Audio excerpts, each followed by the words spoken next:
vecteur de souveraineté, d'intégration économique et sociale en Afrique. La cérémonie d'ouverture sera présidée par le Premier ministre du Sénégal, M. Ousmane Sonko, le 25 novembre 2025 au King Fahd Palace à partir de 10 h sous la présence effective du ministre de la Communication, des Télécommunications et du Numérique, M. Alioune Sall. FAT 2025, une vision de TDS-SA qui accueillera par la même occasion la 5e Assemblée générale du réseau africain des télédiffuseurs RAT, composée des 8 pays de l'UEMOA. Ce sera les 25 et 26 novembre au King Fahd Palace. Pour plus d'informations, visitez le site internet. Voilà, c'est le premier courageux. Hein? Merci, prenez place. Habibou Dia.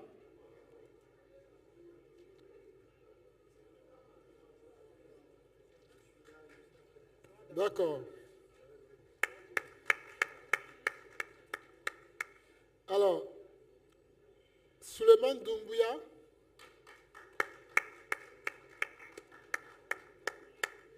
Apparemment, les autres ne sont pas contents de Souleymane là. Hein? Merci, merci pour les applaudissements. Igor Kourachenko.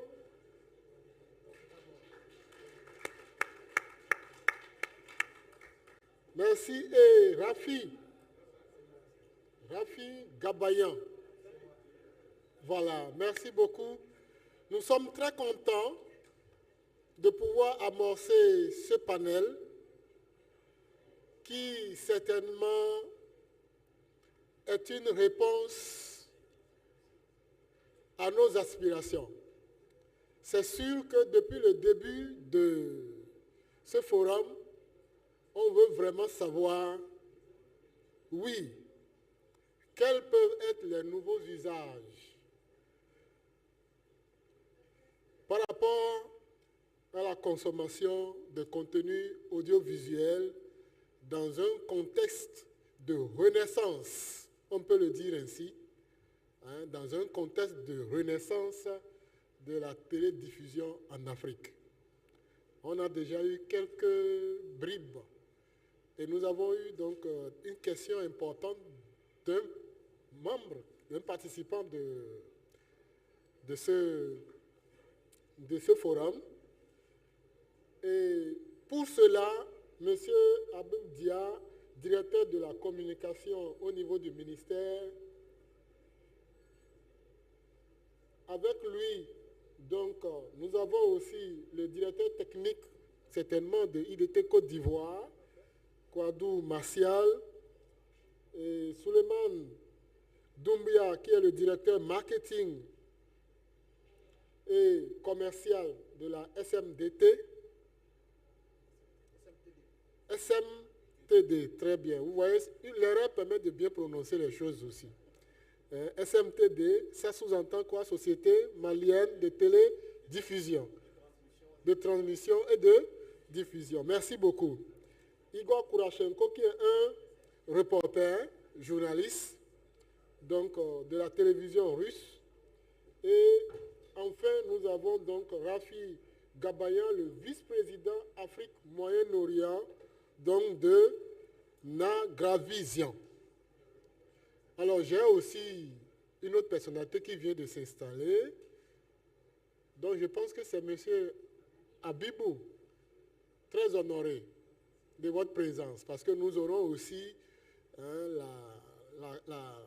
comment il va dire ça? Quand on parle de guitare à la corde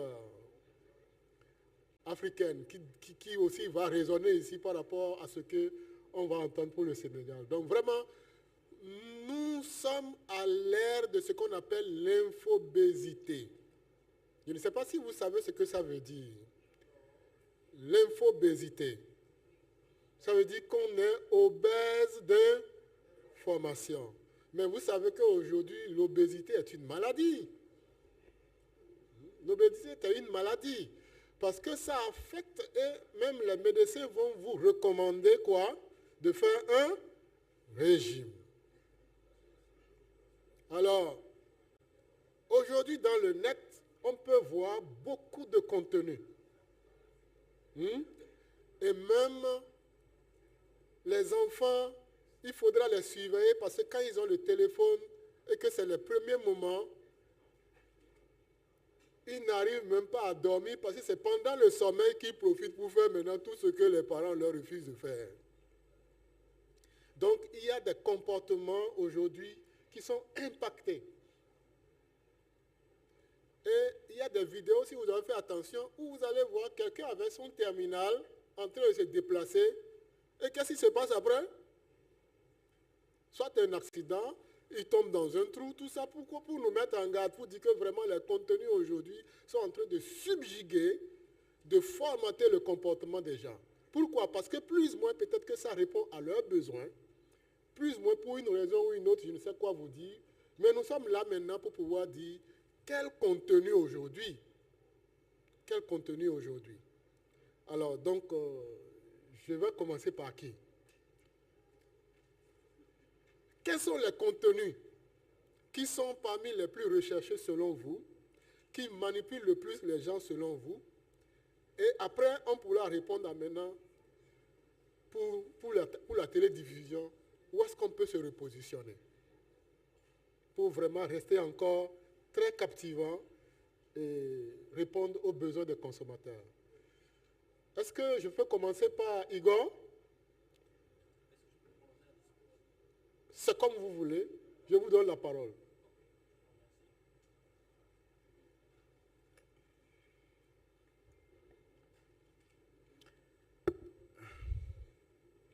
Monsieur le modérateur, chers participants, chers invités, permettez-moi tout d'abord d'exprimer ma profonde gratitude à l'ensemble de l'équipe organisatrice pour la qualité exceptionnelle de ce forum. Les sujets abordés ici sont très pertinents pour l'avenir de la télévision en Afrique, mais aussi dans le monde entier. Et je pense que l'expérience de RT, ce serait vraiment très intéressant pour vous aussi, parce que c'est une expérience unique. Vous savez bien que notre pays vit sous les sanctions depuis plusieurs années, les sanctions massives, et c'est ici où intervient la question de la souveraineté. Le thème de notre session porte précisément sur les perspectives d'évolution de la télédiffusion, et c'est pour moi un véritable honneur de pouvoir partager avec vous ma vision à ce sujet. Permettez-moi tout d'abord de commencer par un constat que beaucoup faisaient il y a tout juste quelques années, peut-être quelques décennies.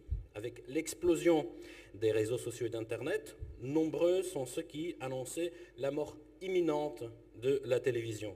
Un titre du Business Insider en décembre 2011 affirmait « The death of television may be just 5 years away ». Un autre, paru dans un ouvrage scientifique en 2012, posait la question « La fin de la télévision ?» Experts, analystes, journalistes, beaucoup semblaient être d'accord. L'écran allait s'éteindre, mais ce jour n'est jamais venu. Et si la télévision n'a pas disparu, contrairement à certaines prévisions, c'est parce qu'elle a su s'adapter. Elle a intégré les nouvelles technologies, les a apprivoisées pour transformer les défis en opportunités. L'enjeu du futur ne réside donc pas tant dans le contenu, bien sûr on va en parler aujourd'hui, parce que vous voyez les histoires, le contenu, on en a presque toujours, les actualités se passent chaque jour, des milliers dans toutes les régions du monde, mais actuellement c'est la question plutôt dans la forme, comment et à travers quels canaux les diffuser. Je pense qu'on peut faire ici une comparaison avec la littérature ou avec les films. On est arrivé à un moment, je pense que c'est la fin du 19e siècle, le début du 20e siècle, où on a compris que presque toutes les histoires ont été déjà racontées en ce qui concerne l'amitié, l'amour, etc. Et on a commencé à chercher d'autres formes qui pourraient attirer les lecteurs. Pour notre chaîne, cette question est particulièrement sensible. Les restrictions imposées par certaines plateformes occidentales et certains pays ont limité nos modes de diffusion, qu'il s'agisse du satellite ou des réseaux sociaux. Vous savez bien que YouTube, Facebook, Instagram, autant d'espaces où nous étions présents et visibles, avant d'être exclus unilatéralement. Et cette situation nous a poussé à diversifier activement nos formats et nos canaux de diffusion. Et je pense que ici, c'est ça la question de la souveraineté technologique. Alors, première voie de diffusion, si on parle de nouvelles voies, eh bien, ce sont les réseaux sociaux, mais ceux qui ne nous ont pas bannis, TikTok, Telegram, VK. Et notre expérience démontre que ce format est beaucoup apprécié. Prenez l'exemple de ma collègue, reporter, Daria Vaganova. En un an, elle a réuni 300 000 abonnés sur TikTok, sans publicité et en partant de zéro. Elle a fait plusieurs vidéos qui ont dépassé 1 million de vues. C'est pareil pour mon autre collègue correspondant que vous pouvez voir souvent à l'écran, Antoine Clairaut. C'est plus ou moins pareil. Il a atteint 380 000 abonnés en un an avec une vidéo millénaire. Ce format a une force unique. Il crée une interaction directe entre le téléspectateur et la télévision. On peut réagir, on peut poser des questions, commenter un reportage ou un témoignage. Et en termes de contenu, certains formats fonctionnent particulièrement bien. Les coulisses d'événements officiels, il y a par exemple la visite de chef d'État quelque part et on commente en fait ce qui se passe hors le cadre, hors le reportage. Ça intéresse beaucoup. Les détails du quotidien, souvent absents des reportages classiques, des micro-interviews avec des personnalités. Donc on pose une ou deux questions qui sont très très simples. Par exemple, vous regardez RT ou pourquoi, quels sont vos 5 films africains préférés, mais aussi de courtes analyses par nos reporters. C'est là qu'un autre élément entre en jeu, l'humain. On ne voit plus seulement un journaliste en direct, mais une personne qui doute, qui peut faire des pauses de temps en temps, qui cherche des mots, qui réfléchit à haute voix. Bref, un lien authentique, plus spontané. Deuxième canal de diffusion, les plateformes OTT. Notre chaîne francophone est notamment disponible sur Star Times, un acteur majeur du marché qui combine les services satellitaires et OTT. En raison des sanctions, nous ne sommes pas présents que dans leur volet OTT, mais l'audience reste quand même significative. Nous sommes également diffusés sur Yabadoo, Bleu OTT et d'autres plateformes en pleine croissance en Afrique. Cela nous permet de toucher un public plus jeune, plus connecté et en quête de contenu alternatif. Troisième axe, les projets conjoints avec d'autres chaînes de télévision. Un exemple fort, la coproduction de l'émission spéciale lors du 9 mai, diffusée depuis Centre de Moscou en collaboration avec For You Media Africa. 2 présentateurs, l'un de RT, l'autre de notre chaîne partenaire, se sont relayés pour animer une émission riche en invités, correspondants et experts. Cette formule a rencontré un vrai succès d'audience, notamment sur les réseaux sociaux. Et surtout, RT, pourtant interdit sur YouTube, a ainsi pu revenir sur cette plateforme sans logo, mais avec un message très fort. Une preuve de plus que notre modèle repose sur un partenariat gagnant-gagnant. Dans un contexte de mutation des habitudes de consommation, nous explorons aussi le potentiel des chaînes FAST, FAST, Free App Supported Television. Ce sont presque des chaînes linéaires classiques, mais avec un modèle économique basé sur la publicité intégrée. Un peu comme sur YouTube. Mes collègues ont déjà lancé un canal FAST pour RT International à la demande de plusieurs plateformes indiennes et forts de cette réussite, nous sommes prêts à déployer ce format pour RT en français et en nous adaptant aux exigences locales et aux plateformes partenaires. Cela constitue aussi un format d'avenir à la croisée de la télévision traditionnelle et du streaming moderne. Et c'est précisément autour de ces axes que se dessine, selon moi, l'avenir de la télévision en Afrique, mais aussi dans le monde entier, dans la capacité à s'adapter à des formats variés, accessibles et attractifs pour tous les âges et toutes les catégories sociales. Nous avançons dans cette direction et nous sommes ouverts à toute forme de coopération avec les acteurs intéressés. Je vous remercie de votre attention.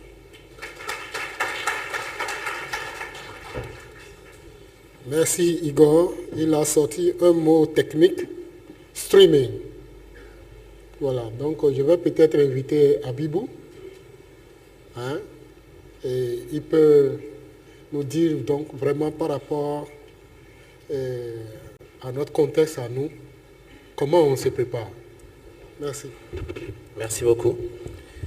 Madame la directrice générale, Monsieur le président du conseil d'administration, chers panélistes et chers invités, je pense que c'est une question posée très simplement, mais avec plusieurs ramifications très complexes. Quel est l'avenir du repositionnement des Africains par rapport aux nouvelles habitudes de consommation?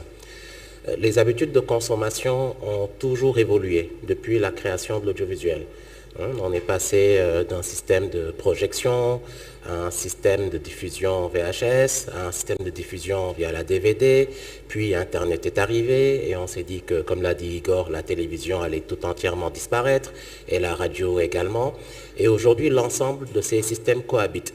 Et dans Internet, on a des offres qui se présentent, on a la télévision à la demande, on a Internet, la télévision via Internet, mais on a également les OTT. Alors aujourd'hui, la problématique se pose sous plusieurs angles par rapport à l'angle d'appréciation que nous avons. Nous parlons en tant que pouvoir public.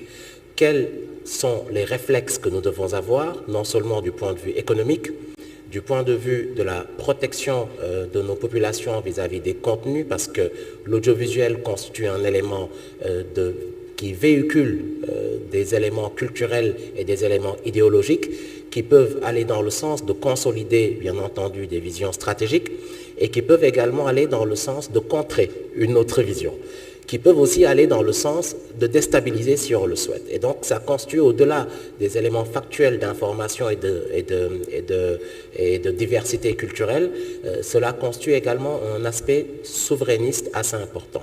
Et de ce point de vue, il y a 10 ans, ont été mis sur place les premiers télédiffuseurs nationaux via la technologie de la TNT qui a hérité d'une certaine infrastructure. La problématique aujourd'hui, pour moi, c'est comment ces télédiffuseurs nationaux doivent se repositionner.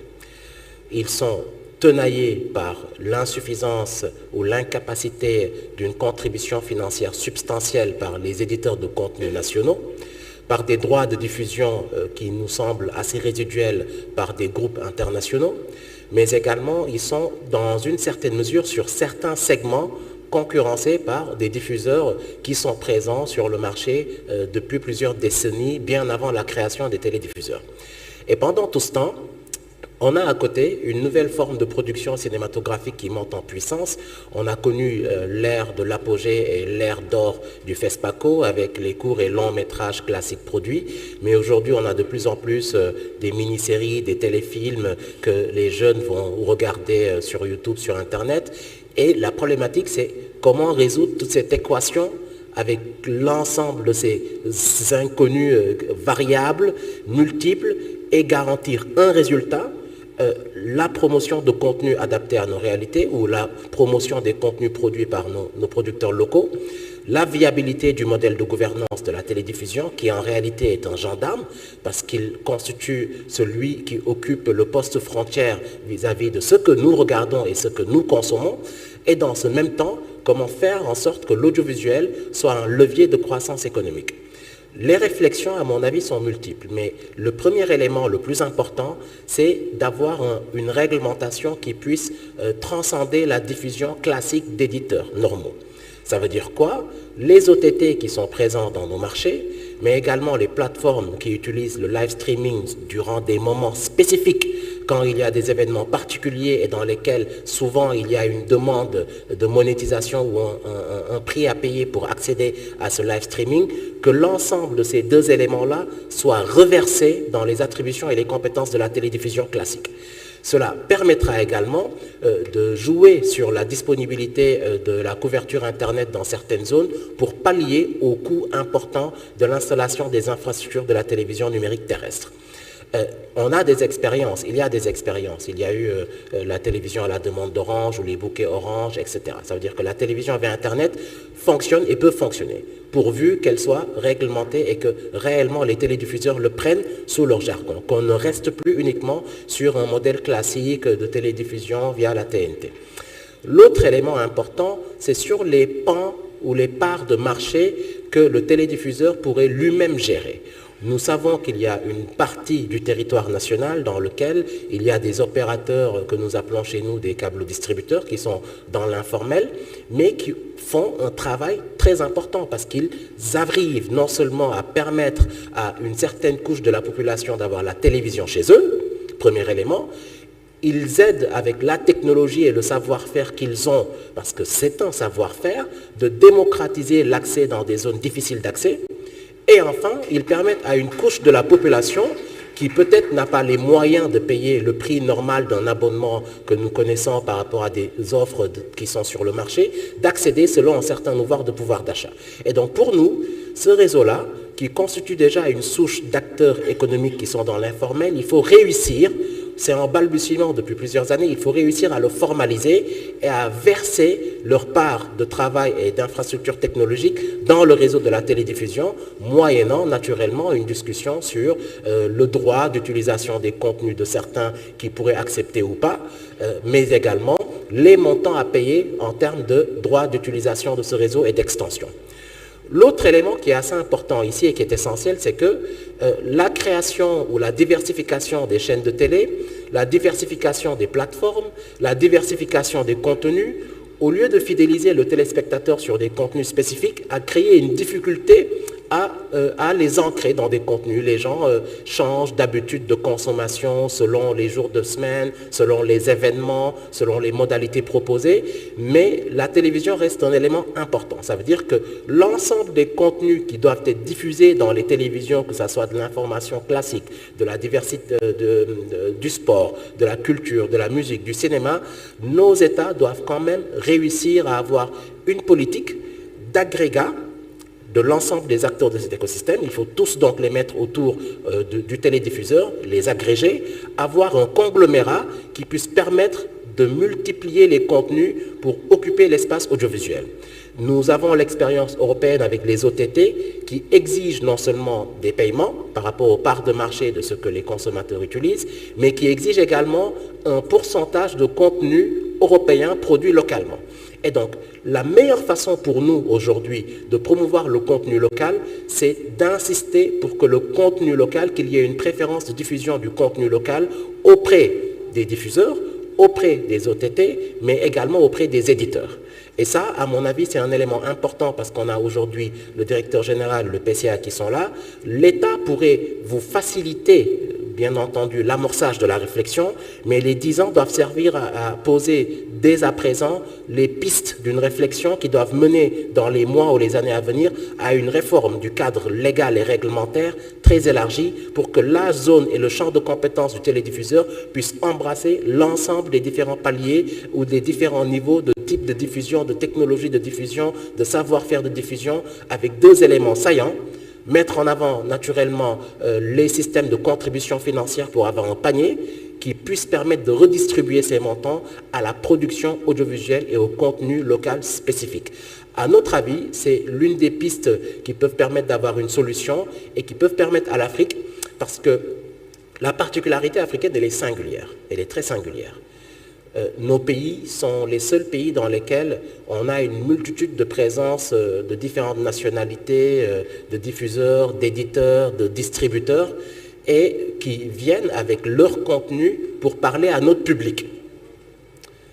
Vous ne verrez pas de diffuseurs ou de distributeurs algériens ou africains en Russie, ou en France, ou en Amérique du Nord, ou même en Amérique latine, et vice-versa.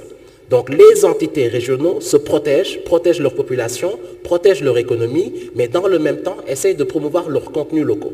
Nous, on nous a vendu un modèle lié à des fondements plus ou moins démocratiques, ouverture culturelle, pluralité médiatique, pluralité de contenu, qui malheureusement nous empêche de décoller avec la mise en orbite de nos champions locaux en termes de production et qui mettent en péril même les modèles et les systèmes de gouvernance des télédiffuseurs que nous avons créés. En réalité, c'est pour ça que notre modèle balbutie.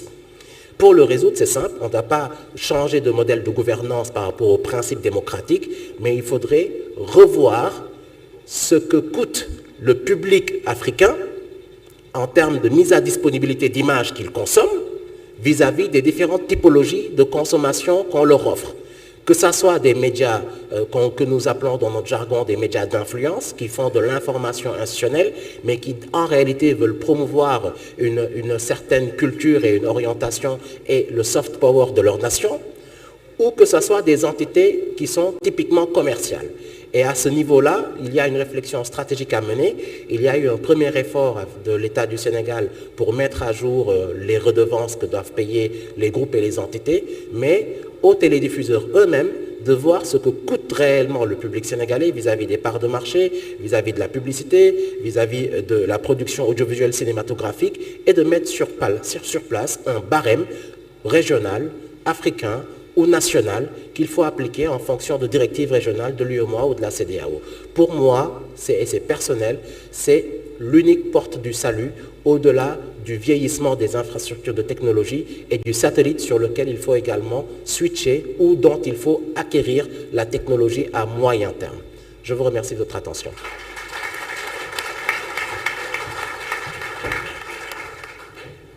Un contenu riche qui montre que la réflexion est avancée. Un appel aussi par rapport au PCA et à la direction générale. Donc, par rapport à ce qu'on a dit, je pense que ce n'est pas entré dans des oreilles de sourds. Donc, nous allons continuer parce que certainement les questions-réponses vont arriver. Et je vais passer la parole à M. Doumbia du Mali. Oui. Vous voulez rester là-bas ou bien vous venez ici? Je vais rester ici. D'accord, c'est comme vous voulez. On est avec vous. Au moins se casser l'ambiance. Ok, en tout cas, je vous remercie. Je remercie la TDS à travers la directrice générale de m'avoir permis de partager l'expérience de la SMTD et mon expérience personnelle. Donc, je suis Souleymane Doumbia, je suis directeur marketing et commercial à la SMTD, la société malienne de transmission et de diffusion. La SMTD qui est une société d'État chargée en fait des infrastructures télécom de l'État et sur plusieurs segments. J'insiste sur ça, pourquoi? Parce que ça va beaucoup me servir en fait dans l'argumentaire. En fait, parce que nous ne sommes pas essentiellement que sur la diffusion. En fait, nous avons un segment sur la diffusion. On a aussi la gestion des data centers nationaux et on a plus de 5000 km de fibre optique. Donc ces trois segments nous avantagent beaucoup dans ces thématiques parce qu'ils concernent l'usage en fait des nouveaux l'usage en fait des nouveaux contenus audiovisuels. Parce que ce qu'il faut savoir,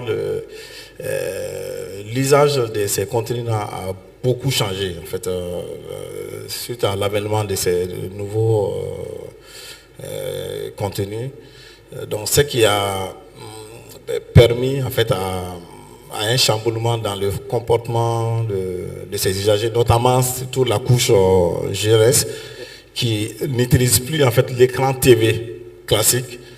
Ils se focalisent beaucoup plus sur leur téléphone, sur les smartphones. En fait, avant, tout était focalisé sur les télés, mais ce n'est plus le cas. Et aussi le consommateur est exigeant parce qu'il veut avoir accès à son contenu au moment voulu, en fait, où il veut, et aussi avec l'écran qu'il veut. En fait, ce n'est plus forcément l'écran télé. Donc, ce qui pousse à nous, sociétés de télédiffusion, surtout la SMTD, en fait, de ne plus se voir comme un opérateur classique de diffusion, mais plutôt un opérateur numérique intégré, en fait, en prenant en compte la multicanalité. Donc face à tout ça, on est obligé de faire face quand même à quelques défis. Notamment, le premier défi, c'est plutôt upgrader en fait, l'infrastructure télécom qu'on a, de diffusion qu'on a, en fait, en ne se limitant plus en fait, à la diffusion classique hertzien, mais surtout en tenant compte aussi de la multicanalité, c'est-à-dire en plus de hertzien, de prévoir aussi d'adapter nos contenus aux IP, aux mobiles, aux OTT et tout. Parce que c'est là, on n'a pas le choix, on est obligé de prendre ce train de changement parce que ce n'est pas forcément une menace, en fait, c'est un changement de comportement vis-à-vis de nos usagers, mais je dirais que c'est plutôt une opportunité qu'on doit saisir. Il y a aussi le deuxième volet, c'est qu'il faut, le deuxième défi plutôt qu'il faut relever, c'est on doit, en tant que société de télédiffusion, de mettre en place aussi une plateforme nationale d'OTT, en fait, avec un contenu assez varié, et de permettre aussi en fait, des vidéos sur demande basées sur le contenu local, parce que c'est vrai que nous sommes télédiffuseurs, mais on doit plutôt accompagner les éditeurs en fait, TV qui viennent diffuser chez nous et aussi dans nos bouquets TNT, en fait, de prévoir aussi en fait, des vidéos à la demande, de permettre aussi en fait, la mise en place des podcasts, aussi des broadcasts sur des programmes diversifiés et variés en fait, qui peuvent intéresser les jeunes pour faire face aussi à ces nouveaux usages qui sont quand même assez agressifs comme les réseaux sociaux, TikTok et autres. Donc ça c'est le troisième défi. Le deuxième défi plutôt. Le troisième défi c'est plutôt pour nous SMTD, c'est intéressant parce que nous on a le data center national, donc on a quand même de la capacité en fait. Donc on c'est de mettre en place en fait un cloud média ou un gestionnaire de contenu à travers en fait l'hébergement, la mise à disponibilité en fait de l'infrastructure d'hébergement pour permettre en fait aux éditeurs TV, aux gestionnaires de contenu de pouvoir mettre en place en fait héberger en fait leur contenu et bien sûr en mettant un focus sur la sécurité en fait les systèmes anti-piratage face aux IPTV qui prennent en fait les contenus sans pour autant l'aval en fait de ces éditeurs. Donc ça c'est aussi un troisième défi qui permettra en fait de répondre en fait à ces besoins des usagers de contenu audiovisuel, parce qu'il faut quand même les rassurer en tant qu'éditeur et en tant que gestionnaire de data center. Bon, le troisième, l'autre, j'ai ajouté un autre défi parce que étant le directeur commercial, il y a aussi l'enjeu économique aussi qu'il faut voir en fait en mettant en place en fait des services à valeur ajoutée autour de nos plateformes, surtout autour de la TNT. En fait, en plus de la TNT, en fait, de permettre aussi à nos clients en fait, de pouvoir en fait, de booster la portée, en fait, la visibilité de leur contenu sur d'autres canaux en fait, qui peuvent être très intéressants pour nous et pour eux. Et aussi, ça va changer les modèles économiques classiques qu'on a toujours voulu avoir. Donc, je dirais que pour les sociétés de télédiffusion, ce sont ces volets-là qu'il faut surtout voir. Il ne faut plus se voir en fait comme un opérateur classique de télédiffusion, mais plutôt se positionner en tant que opérateur numérique presque au même titre que les télécoms. Bon, nous, on a la chance quand même au Mali d'avoir en fait les trois, comme je l'ai dit, en fait, parce qu'on a avec les infrastructures qu'on a, parce que nous avons aussi des BTS, on peut se passer carrément des opérateurs en fait, en termes d'infrastructure. Donc en termes même de ce matin, le premier panel, on parlait de la 5G broadcast. Donc nous, on est en train d'envisager en fait tout ça à travers en fait l'interconnexion de nos différentes infrastructures à travers notre fibre optique qu'on a, et nous sommes 100% autonomes, on n'a pas besoin de passer par un opérateur. Tout ça c'est pour faciliter en fait la vulgarisation de ces contenus et aussi de diminuer la dépendance en fait de nos auditeurs sur ces nouveaux usagers et surtout les orienter vers les nouveautés que nos sociétés de télévision puissent offrir en fait en termes de nouveautés, en mettant à disposition du contenu local et aussi en sécurisant les données qui vont stocker dans nos data centers. Donc, merci.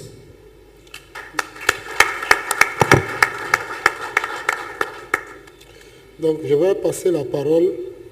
Je suis embêté entre le vice-président et le président. Donc on te donne la parole. Hein. Voilà, Martial, tu as la parole.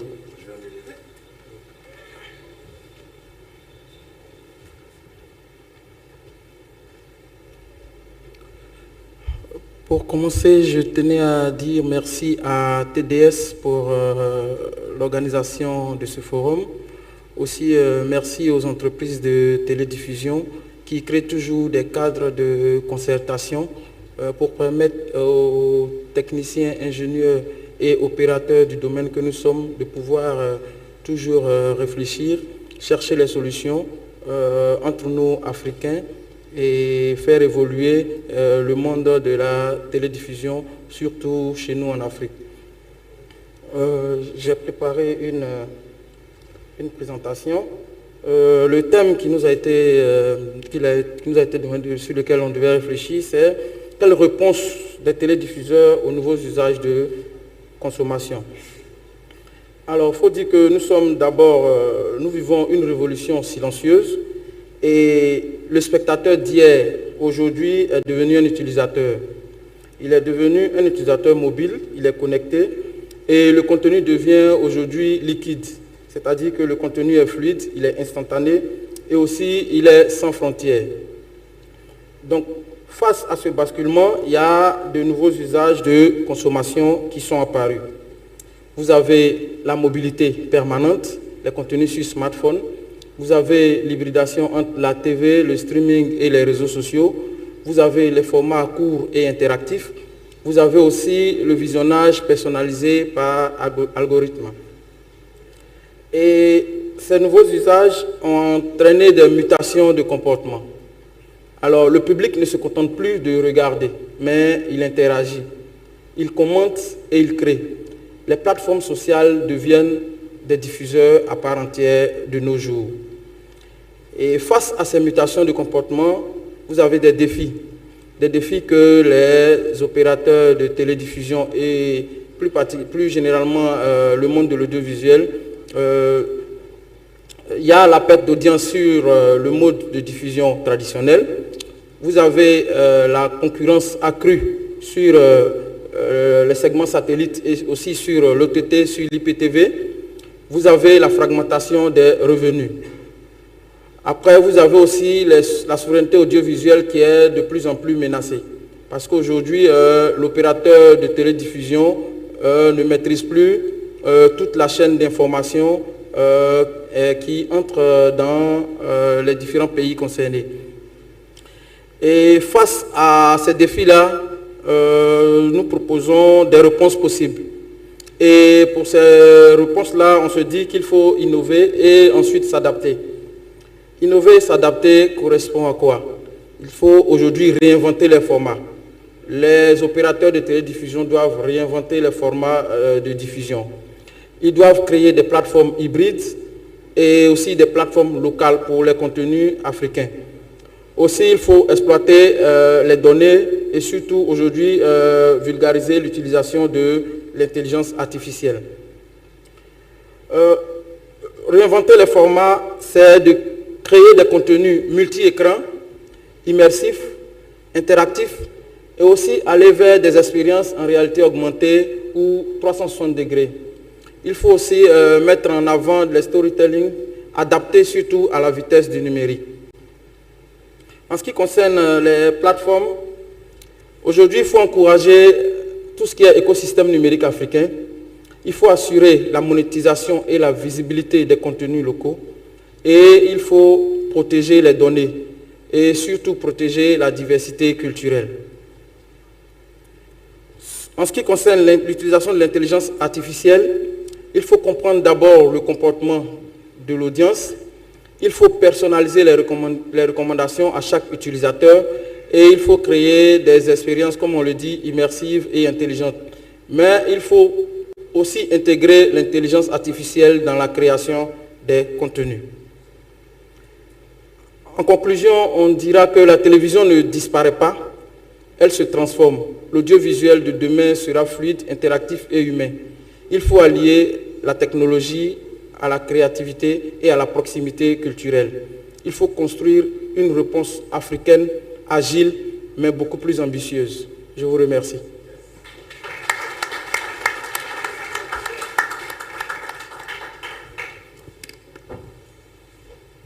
Waouh!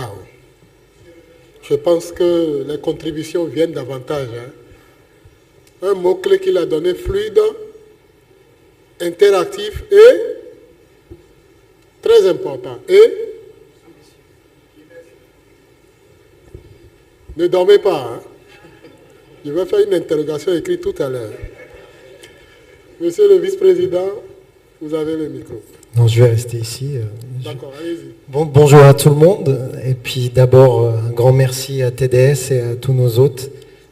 2 jours très intéressants, des points de vue divers, mais je pense qu'on converge au final tous vers le même message. Alors je vais commencer par une anecdote personnelle, puisqu'on est sur les nouveaux usages. En venant ici, j'expliquais à mes enfants que je venais à une conférence et qu'on devait parler des nouveaux usages de la télévision au Sénégal. Et mes enfants m'ont demandé si j'allais croiser Kadi. Et j'ai dit, je ne sais pas qui est Kadi. Et ils m'ont dit, papa, tu ne connais pas Kadi Lamé. Et en effet, je ne connaissais pas Kadi Lamé. Je ne sais pas si vous connaissez Kadi Lamé, mais c'est un des plus grands influenceurs sur TikTok. Il fait des vidéos humoristiques. Il est né ici au Sénégal. Il habite en Italie, mais c'est une star. En fait, pour mes enfants, c'est une star de la télé. Ils ne savent pas que c'est de l'OTT, ils ne savent pas que c'est TikTok, ils ne savent pas si ça vient de la TNT ou du satellite ou de l'IP, mais pour eux, c'est une star. Ils m'ont montré des heures et des heures de sketch de Kadi Lamé, donc maintenant je suis un expert et c'est assez rigolo, je vous conseille de regarder. Donc les nouveaux usages, c'est un petit peu ça aussi. Nous, on est un petit peu plus trop jeunes pour certains d'entre nous, commencez par moi, mais la jeunesse est en train de changer tout ça. Et j'ai aussi mis cette image à l'écran parce que je travaille donc pour une société suisse qui s'appelle Nagra. Alors Nagra, pour les gens de la radio, c'était dans les années 50, ça a démarré par des enregistreurs audio. Et vous pouvez voir dans cette image, l'image précédente, c'était aussi au moment des indépendances, donc le groupe Kudelski est présent en Afrique depuis ce temps-là. Et c'est aussi intéressant pour moi parce que les choses ont évolué. Aujourd'hui, le groupe ne fait plus ses enregistreurs. La technologie a changé. Il suffit d'un iPhone pour enregistrer n'importe quoi. Pas avec la même qualité, mais ça marche quand même. Et aussi, ça nous envoie aussi un message qu'il faut apprendre à s'adapter et à continuellement innover, comme vous l'avez très bien dit. Et enfin, un dernier message, c'est que quand on regarde le passé, ça nous donne toujours une raison de croire en l'avenir. Et je pense que ça, c'est quelque chose, par les temps qui courent, on a l'impression que c'est la fin du monde, mais c'est bien d'être optimiste et de tout faire pour un avenir meilleur. Alors le groupe Kudelski, rapidement, on est passé à autre chose en démarrant par les enregistreurs audio. Nous sommes maintenant un groupe qui a 3 axes dont le lien commun est la sécurité. Alors ce n'est pas le sujet le plus passionnant, mais la sécurité est quand même importante. On a le groupe Nagra qui désormais fait de la sécurisation du contenu audiovisuel au moment de sa diffusion, au moment de sa consommation, et de plus en plus dans les campagnes d'anti-piratage, on pourrait en discuter longuement. C'est aussi des plateformes de streaming. et 2 autres entités qui s'occupent de cybersécurité et de la sécurisation de l'Internet des objets. Et la sécurité, c'est souvent un non-sujet, c'est pas le sujet le plus passionnant, sauf si vous aimez la technologie, mais c'est quand même un sujet important parce qu'il est lié à la valorisation du contenu. Aujourd'hui, quand votre contenu prend de la valeur, il faut aussi savoir le protéger. Quelqu'un me parlait de services OTT qui étaient dans l'immédiat capturés et remis sur YouTube, jusqu'au piratage des grands événements sportifs que vous connaissez très bien. J'espère que ceux qui ont regardé le match de foot d'hier soir, victoire de Marseille, je précise, j'espère que vous avez regardé ça sur une plateforme légale. Notre présence en Afrique est très forte à travers un grand nombre de clients, des opérateurs privés, des opérateurs publics, des télédiffuseurs, avec l'essor de la TNT. Évidemment, notre client le plus connu est Canal+, mais nous travaillons aussi avec StarTimes et MultiChoice. Et ce qui est intéressant, c'est d'avoir vu plusieurs plateformes payantes naître en Afrique, qui ont su se faire une place en dehors des grands Canal+, et MultiChoice. L'Afrique de l'Ouest n'a pas eu ce dynamisme qu'on a vu dans d'autres parties de l'Afrique, notamment dans l'Afrique de l'Est. Personne n'a réussi à se faire une place dans la télévision payante, mais je pense qu'il y a un intérêt du marché.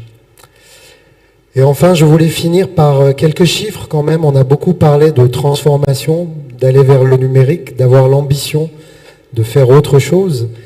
J'ai pris ici l'exemple sud-africain pour rester sur le continent. L'exemple de SABC. Alors SABC, c'est pas vraiment un télédiffuseur. L'équivalent du télédiffuseur en Afrique du Sud serait Syntec. Mais SABC, c'est l'équivalent de RTS ici au Sénégal. Donc SABC n'avait vraiment pas une image d'innovation.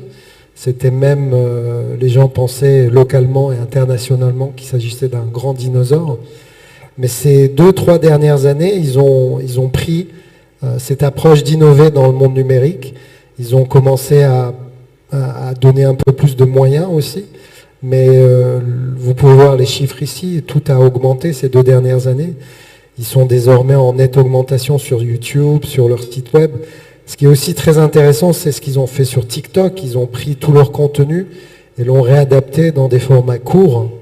Et ils ont eu une explosion de leur consommation. Donc je crois que c'est notre confrère journaliste qui en parlait. Les coulisses d'un événement, une avant-première, de regarder, en fait, il y a du contenu partout. Vous prenez un événement et il y a 362 contenus et les formats courts permettent d'exploiter ça. Et enfin, tout dernièrement, ils ont aussi décidé de faire une plateforme OTT propre pour quelque part agréger tout le contenu qu'ils avaient sur leurs différentes chaînes. Et c'est un vrai succès. Au départ, ils n'avaient pas fait forcément les bons choix technologiques, mais une fois qu'ils ont mis une bonne plateforme en place, ils ont vu une augmentation assez extraordinaire d'utilisation. Et je crois que le dernier chiffre qu'ils avaient annoncé était de plus de 2 millions de vues et de consommation en un seul trimestre. Alors ce n'est pas les chiffres de Netflix ou d'autres plateformes planétaires, mais je pense que c'est important de marquer le coup et de faire des choses localement. Le contenu local est très intéressant pour chaque pays, et des fois il est même intéressant à l'international. Quand vous avez de l'humour et que vous faites des sketchs sur TikTok, vous pouvez atteindre des centaines de millions de personnes dans le monde. Voilà. Merci pour votre temps et pour votre écoute. Ah oui, je pense que mon ami, ça vient un peu. Hein? Voilà. Maintenant, c'est l'occasion de poser des questions. Mais peut-être qu'on peut avoir quelques contributions d'abord avant les questions, hein, par rapport à ceux qui sont déjà là, peut-être qui n'ont pas l'opportunité d'être ici, mais qui veulent nous dire en 2 ou 3 mots comment ils sont en train de se repositionner en termes d'innovation, en termes de contenu pour enrichir ce qui a été dit. Est-ce que nous avons une ou 2 personnes? Oui. je veux maîtriser mes deux. J'ai pu déjà trouver une personne par ici, une dame de plus.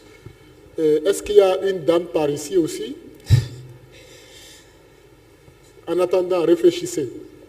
Bonjour à tout le monde. Bonjour. Merci encore à la TDS pour cette belle organisation. Alors, moi, je me pose juste une question, et limite, c'est un commentaire. Est-ce qu'on peut aujourd'hui aller vers une innovation des contenus sans parler de valorisation des archives? Parce que dans nos pays respectifs, aujourd'hui, il y a une quantité d'archives qui ne sont pas exploitées, qui pourrissent dans des magasins. Je parle sous le contrôle de mes amis de la RTS, mes collègues. Donc je pense qu'il est temps qu'on puisse regarder un peu cet aspect pour aller vers un contenu innovant, mais qui nous appartienne également. L'Afrique sous sa véritable image, des productions qui ont été produites il y a des années par des Africains et qui aujourd'hui n'ont toujours pas été valorisées. Voilà un peu ce que je voulais dire. Merci. Merci madame. Elle est en train de nous rappeler que celui qui ne sait pas d'où il vient, est-ce qu'il peut savoir là où il va? Donc nos archives. Merci. Oui, il y a une main ici. Oui, ça commence par venir. Alors, bonjour. Vous aurez l'occasion de répondre à n'importe laquelle des questions. Hein. Bonjour à toutes et à tous. Bonjour. Je voudrais plutôt poser une question, si c'est possible, adressée à M. Abibouja. Tout à l'heure, vous avez dressé des perspectives extrêmement intéressantes pour une autonomie financière du télédiffuseur. Honnêtement, à vous entendre parler, j'avais envie de vous dire Amen. Mais en attendant, puisque c'est des pistes de réflexion, quelles sont les politiques nationales qui ont été adoptées pour, disons, accompagner le télédiffuseur? Cette question, je la pose parce que je gère la transmission et la veille technologique au niveau de la RTS. Et il faut savoir que la stabilité financière du télédiffuseur nous impacte directement en termes de couverture, en termes de qualité de service. Et une des récriminations qui revient très souvent, c'est le vieillissement du parc, mais également la subvention de l'État qui peut-être ne vient pas à temps. Quelles sont effectivement les politiques qui sont adoptées? Voilà. Merci. Monsieur Abibou, c'est bien noté? Très bien, vous serez bien servi. Merci pour la parole donnée. C'est Elhadj Ndiawar Cissé, je suis professeur de mathématiques, chef de la division expertise et assistance au niveau de l'Autorité nationale de cybersécurité du Sénégal, la Direction générale du chiffre et de la sécurité des systèmes d'information, communément appelée DCSSI, qui est une entité du secrétariat général de la présidence. Permettez-moi d'abord de remercier Madame la directrice générale de TDS-SA au nom du colonel Ali Mim, directeur général de la DCSSI, pour l'invitation, mais également pour la très bonne qualité de l'organisation.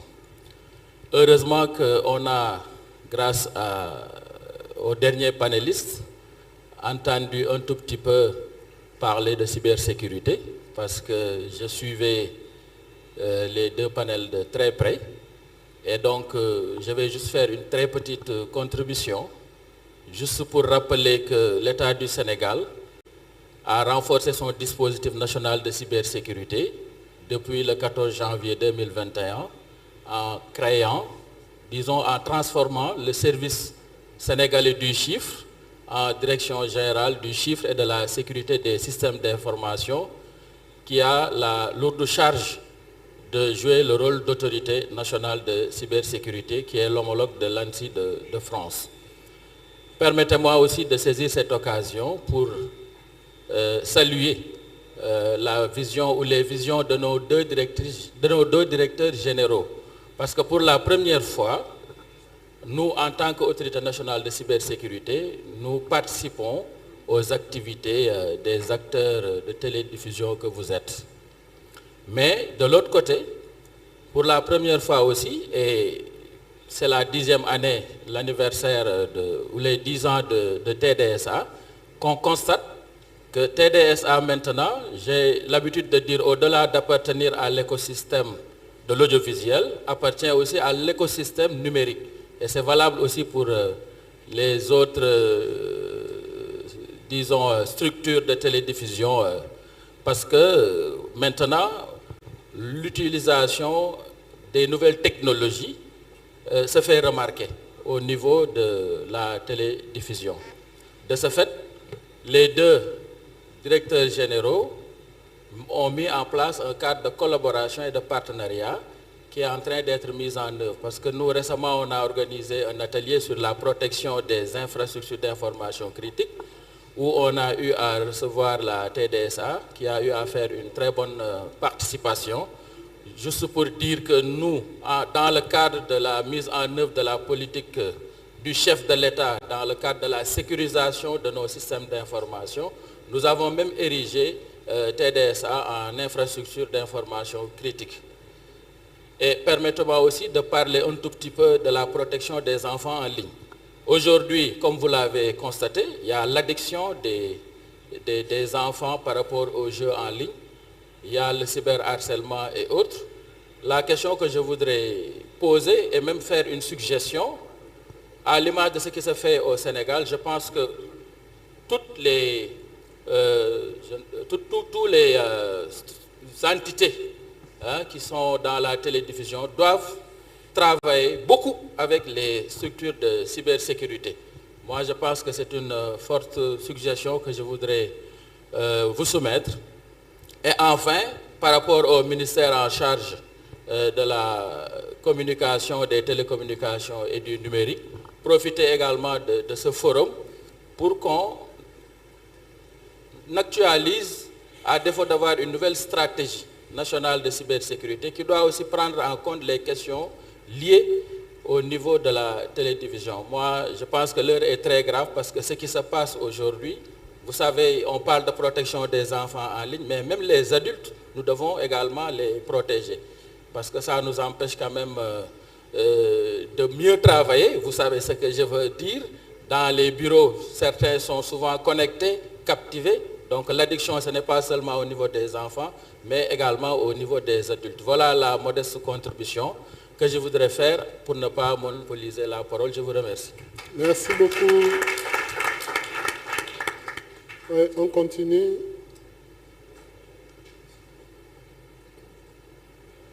On veut basculer à la rangée de la gauche. Hein. Je pense qu'il y a une main levée. S'il vous plaît, revenez avec le micro. Non, je suis là, c'est bon. C'est bon? Je ne sais pas si c'est allumé. Après, d'accord. Voilà. Donc moi, je vais, comment dirais-je, prendre la balle au bon par rapport à ce que la dame de la RTS a développé. Donc, pour parler du problème lié à l'archivage des contenus. Et cela me permet de poser une question aux panélistes de RT, là, aux représentants de RT, qui parlaient de télévision, de la Fast TV, qui sera, je pense, lancée par RT. Et on sait que quand on parle de télévision Fast, il faut qu'il y ait un contenu qui puisse parler au public. Et je pense qu'aujourd'hui, si par exemple cela doit être lancé en Afrique, en terre africaine ou au Sénégal, ou dans la plupart de nos pays, on a un problème d'archivage, parce que quand on parle de TV Fast, c'est souvent des contenus qui datent de longtemps. C'est des contenus cultes, ça peut être des contenus de divertissement qui datent d'il y a 30 ans, 15 ans et tout. Et c'est financé par la publicité.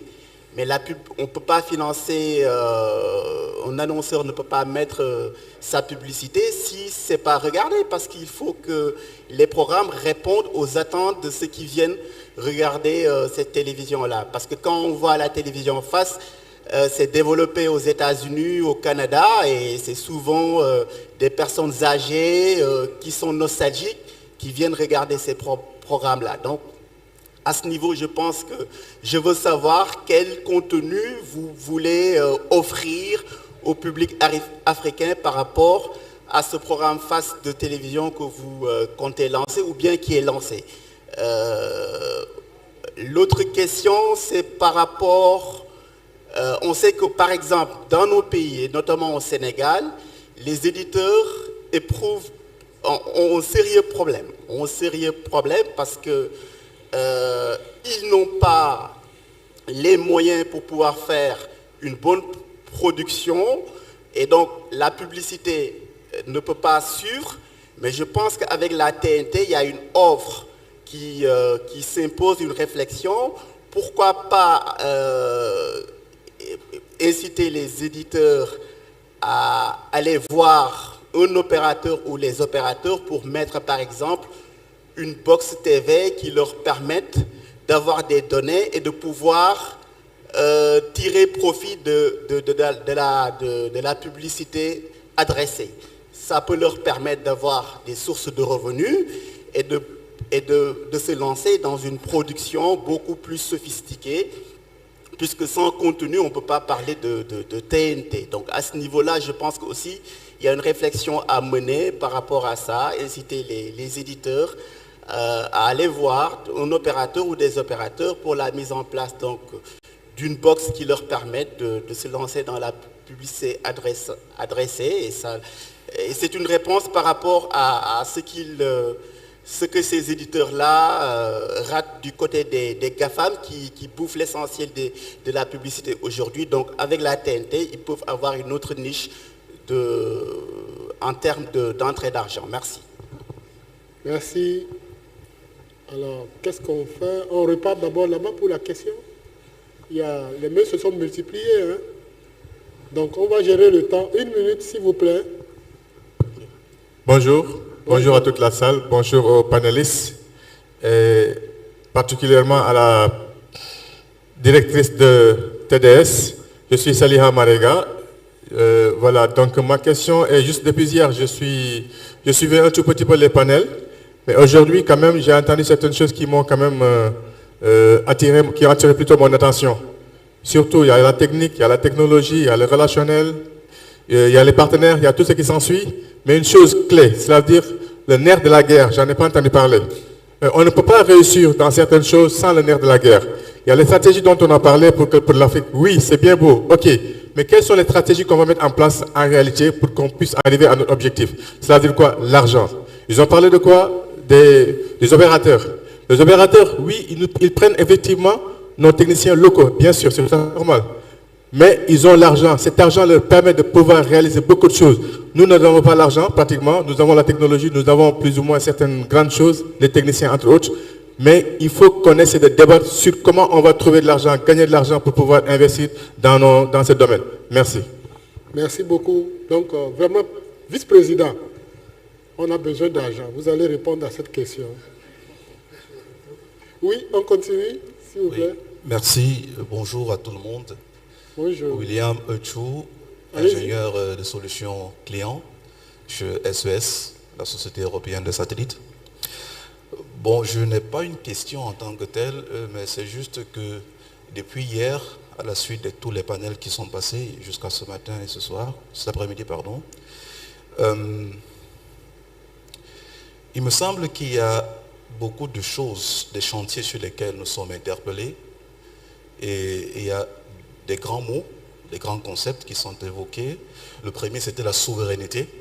C'est revenu plusieurs fois dans les discours inauguraux et les discours des keynotes aussi. Et il y a aussi la question de la convergence à la fin. Mais seulement, il semble qu'on a été embarqué dans des modèles d'opération qui rendent aujourd'hui la convergence compliquée. C'est-à-dire qu'on a tellement d'acteurs qui, plus ou moins, opèrent dans l'espace du numérique, mais qui ont du mal à converger vers des modèles qui soient pensés par les pays qui sont supposés définir les termes de leur souveraineté. Du coup, c'est une question que peut-être qui ne s'adresse pas ici aux opérateurs techniques, mais qui serait beaucoup plus intéressante pour les pouvoirs publics. Est-ce qu'on peut repenser un autre cadre de convergence opérationnelle qui permettra à ce que la souveraineté des pays soient sécurisés, soient garantis en tout ce qui concerne le numérique, partant des contenus, des services, des métiers, de toute la chaîne de valeur. C'est cette question de réflexion que j'aimerais jeter comme un pavé dans la mare, qui pourrait peut-être arroder les esprits de ceux qui sont intéressés. Merci. Merci beaucoup. C'est une question que je peux... Est-ce que monsieur peut répéter la société qu'il représente? SES. SES. C'est un opérateur satellitaire. Alors, donc, je vais réserver cette question-là en priorité aussi à M. Doumbouya Suleiman. Il sera en train de réfléchir par rapport à la question de la souveraineté et de la convergence telle que donc, l'a posé l'homme de SES. Vous donnerez votre réponse après, pas maintenant. C'est juste pour permettre que chaque question soit adressée. Il y a déjà une première question par rapport au contenu innovant et à la valorisation des archives. Je pense que le vice-président est bien placé pour répondre à ça. La politique nationale adoptée pour accompagner la télédiffusion, ça c'est avec Habib. Habib, vous pouvez prendre cette question, monsieur Habib Dian. Voilà, merci. Il y a les notions liées à la sécurité. Bon, vous allez répondre, mais je vais prendre toutes les questions pour qu'on puisse gérer le temps comme cela se doit. Alors, la notion de sécurité, surtout cybersécurité, la couche juvénile, je pense que Kouadou, vous avez parlé d'innovation, mais comment dans l'innovation, là, on peut intégrer ça? Vous allez peut-être préparer cette réponse aussi. Alors, on continue dans la rangée de ma gauche, la droite de la salle, pour les autres interventions. Oui, on a une main ici devant.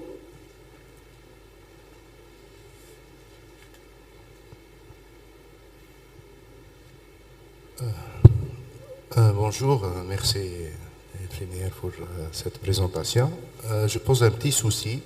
Donc c'est le rêve de tous les télédiffuseurs d'avoir un bouquet commercial destiné à leur peuple avec un contenu sain et sauf. Sauf qu'on trouve beaucoup de pirates sur le sujet. Donc le télédiffuseur il investit sur les headends, sur les réseaux de distribution CDN et tout. Même s'il active l'option de géolocalisation, donc que dans leur pays. Mais pour l'octroi des droits de diffusion des chaînes vraiment attractives, parce qu'on sait tout que notre contenu audiovisuel, il ne répond pas aux attentes de téléspectateurs locaux. Donc on trouve beaucoup d'intermédiaires et beaucoup de lobbying pour avoir, par exemple, un bouquet répandu mondialement afin de rentabiliser l'investissement. Donc, parce que le fourchette d'abonnement, elle est entre 10 à 15 euros par mois. C'est un montant colossal pour un téléspectateur africain, précisément algérien. Donc, il trouve sur le marché d'autres montants vraiment moins chers, avec même pas 1 euro par mois, 2 euros par mois, donc un contenu large et vaste. Donc, malgré qu'il y avait des technologies de tracking des hackers par le watermarking développées, mais toujours la contrainte est liée. Est-ce que vous avez des solutions ou des choses afin de brancher le télédiffuseur directement avec le producteur de multiplex et de contenu reconnu mondialement? Merci beaucoup. Bon, c'est une question que je vais poser à quelqu'un qui a parlé de cybersécurité ici. Il est mieux placé pour la... Par rapport à la cybersécurité, donc généralement, chaque directeur général il doit mettre à sa disposition un conseiller chargé de la cybersécurité des infrastructures. Ok. Donc il y a une différence entre la cybersécurité des infrastructures et la sécurité de contenu. Ce n'est pas la même chose. Donc là, la question, c'est l'octroi des droits de diffusion avec un prix abordable pour nos téléspectateurs.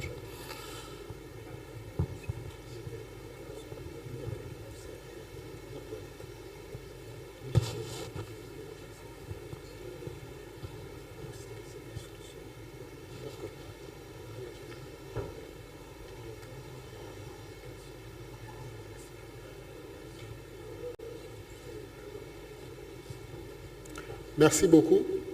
Une autre main? Il ne faut pas regretter après. Hein? Bon, je pense qu'on va faire le tour. Oui? Une question? Bon, le micro. Devant ici, s'il vous plaît, le micro.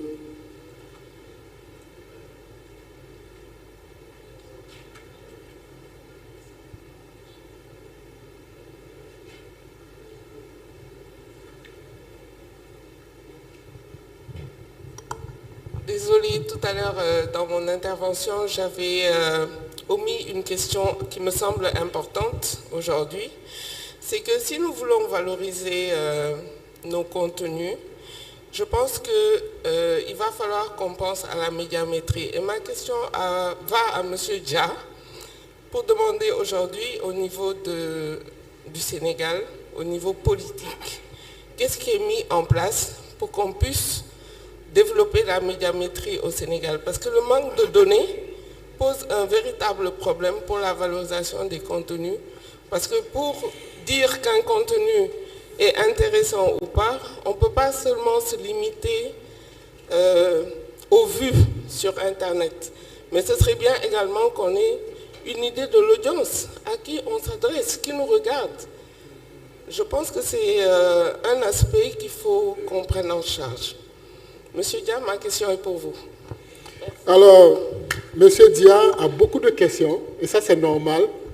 Pourquoi? Parce que Monsieur Abibou Dia, il est le directeur de la communication.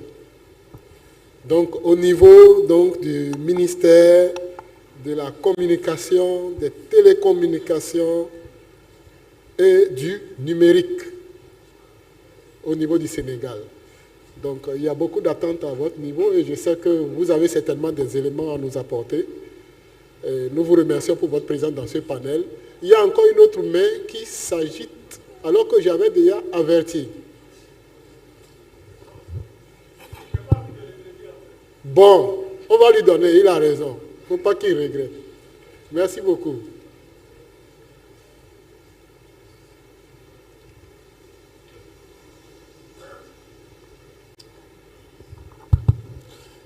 Ok, merci beaucoup. Je voulais, comme mes prédécesseurs l'ont fait, remercier TDS SA pour la qualité de la réception, toute l'infrastructure mise à notre disposition.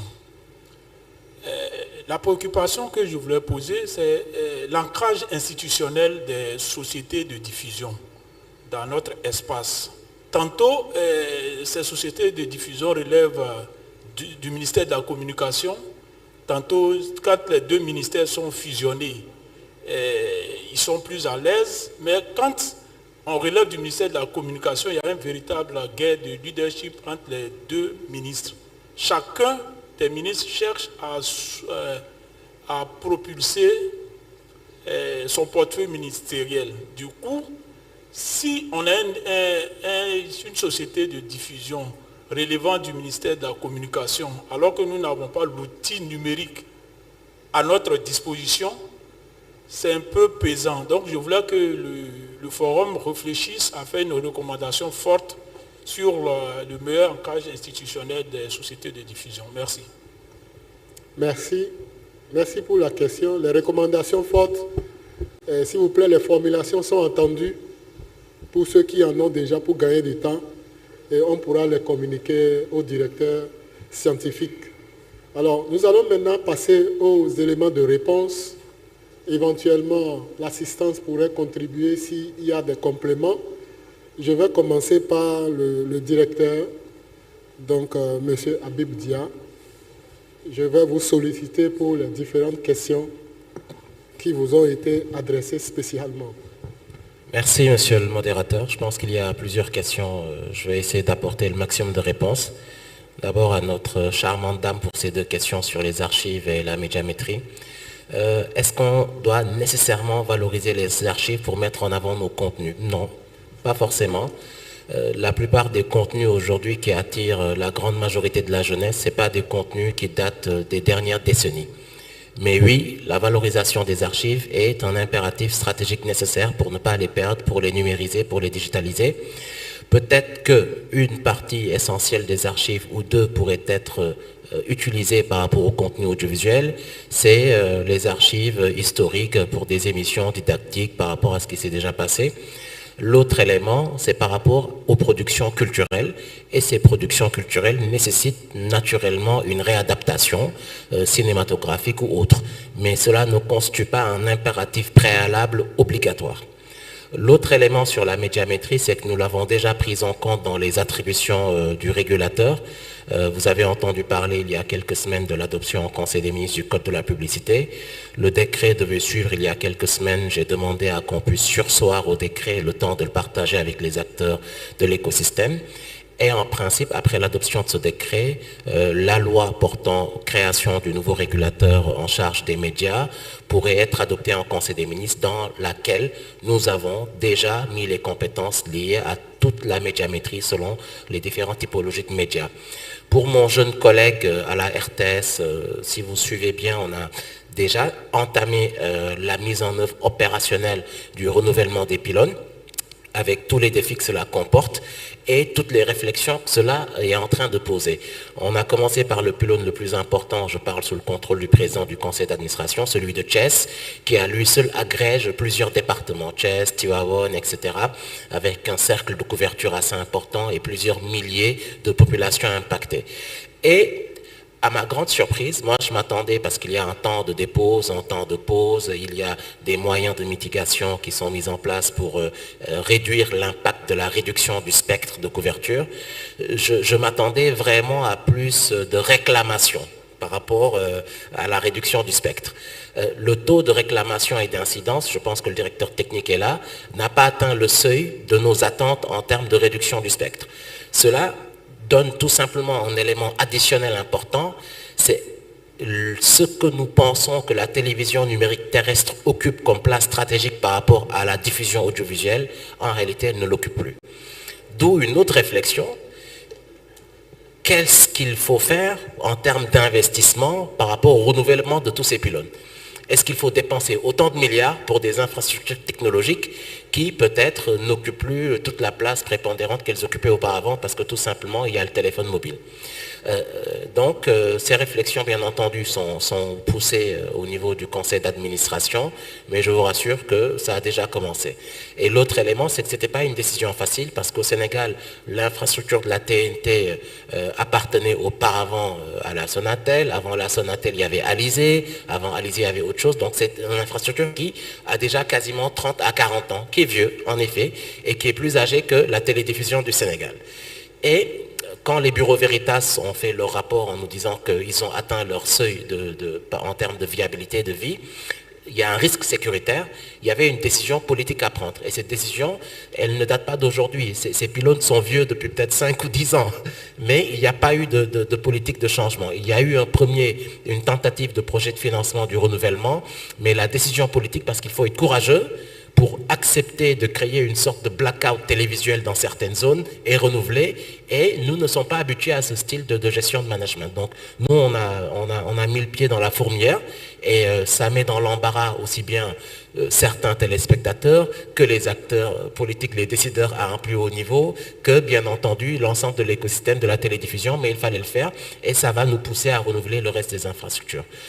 Mes amitiés au colonel Mine de la cybersécurité, je pense que vous avez occulté un point important, c'est qu'avec le New Deal technologique, pour la première fois aussi, il y a un cadre de gouvernance de l'ensemble des acteurs, et c'est le GOVNUM, à travers le décret qui a été pris il y a plusieurs mois, de gouvernance de l'ensemble de l'écosystème du numérique.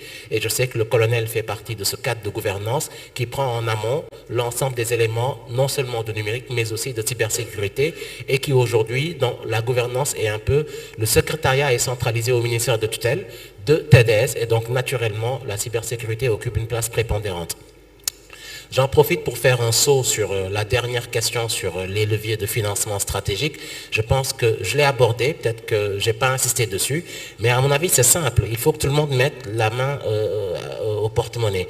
Surtout ceux qui viennent avec un intérêt stratégique pour parler à nos publics. Et c'est de cela dont j'ai parlé.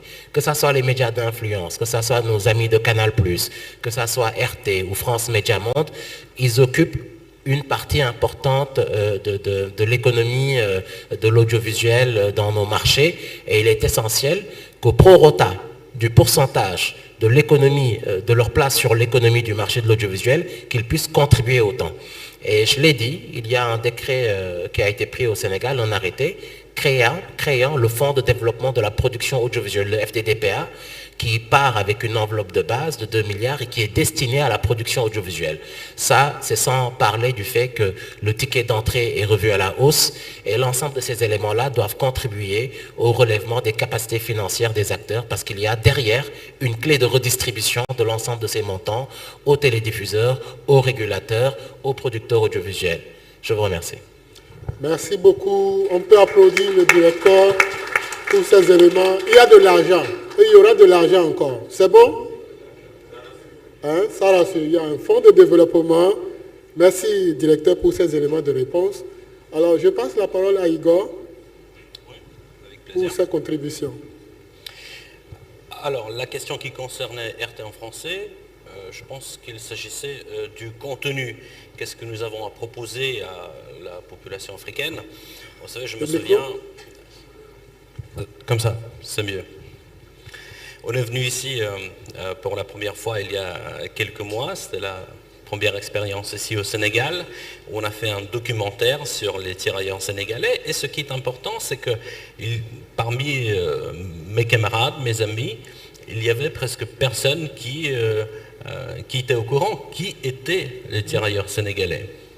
Donc c'était un sujet qui est apparu comme ça. On a fait un documentaire à ce sujet qui a joui d'une popularité, notamment ici au Sénégal, et qui a raconté une histoire qui concernait directement le Sénégal. Donc la question devait venir d'ici, du Sénégal. Qu'est-ce qui vous intéresse? Et on a pu voir qu'il y a une certaine demande de la part des gens, notamment dans le cadre de ce forum. Vous avez peut-être pu observer qu'il y avait des gens autour de notre stand qui venaient pour faire la connaissance, nouer de nouveaux partenariats.